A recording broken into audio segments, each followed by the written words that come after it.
മതസ്വാതന്ത്ര്യം ഏറ്റവുമധികം ഹനിക്കപ്പെടുന്ന രാജ്യങ്ങളുടെ പട്ടികയിൽ ഇന്ത്യയെയും ഉൾപ്പെടുത്തണമെന്ന് വടക്കേ അമേരിക്കയിലെ ഇൻഡോ അമേരിക്കൻ ക്രൈസ്തവ സംഘടനകളുടെ കൂട്ടായ്മയായ ഫിയക്കോന US സ്റ്റേറ്റ് ഡിപ്പാർട്ട്മെൻറ്റിനോട് ആവശ്യപ്പെട്ടു. 2023 ഇന്ത്യയിൽ ക്രൈസ്തവർക്കെതിരെ 1570 ആക്രമണങ്ങൾ രേഖപ്പെടുത്തിയതായി കൂട്ടായ്മ സ്റ്റേറ്റ് ഡിപ്പാർട്ട്മെൻറ്റിന് അയച്ച കത്തിൽ വ്യക്തമാക്കി.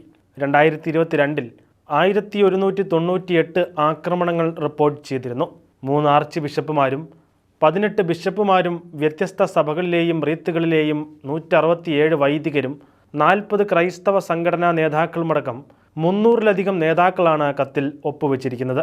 ഏഷ്യയിലെ US-ന്റെ ഏറ്റവും അടുത്ത സഖ്യകക്ഷിയായ ഇന്ത്യ ക്രൈസ്തവർ ഏറ്റവുമധികം ഭീഷണി നേരിടുന്ന ജനാധിപത്യ രാജ്യം കൂടിയാണെന്ന് കൂട്ടായ്മയുടെ ബോർഡ് മെമ്പറും ഏഷ്യ മേഖല കൈകാര്യം ചെയ്യുന്ന മാധ്യമപ്രവർത്തകനുമായ പീറ്റർ ഫ്രെഡറിച്ച് പറഞ്ഞു.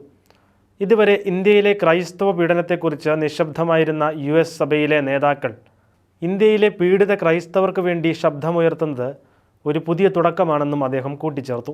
എല്ലാ മതവിഭാഗങ്ങൾക്കും തുല്യമായ മനുഷ്യാവകാശങ്ങൾ ലഭ്യമാക്കുവാൻ ഇന്ത്യൻ ഗവൺമെൻറ്റിന് മേൽ സമ്മർദ്ദം ചെലുത്തണമെന്ന് ആവശ്യപ്പെടുന്ന കത്തിൽ സിറോ മലബാർ സഭയുടെ ചിക്കാഗോ രൂപതാ മെത്രാനായ മാർ ജോയ് ആലപ്പാട്ടും ഒപ്പുവെച്ചിട്ടുണ്ട്.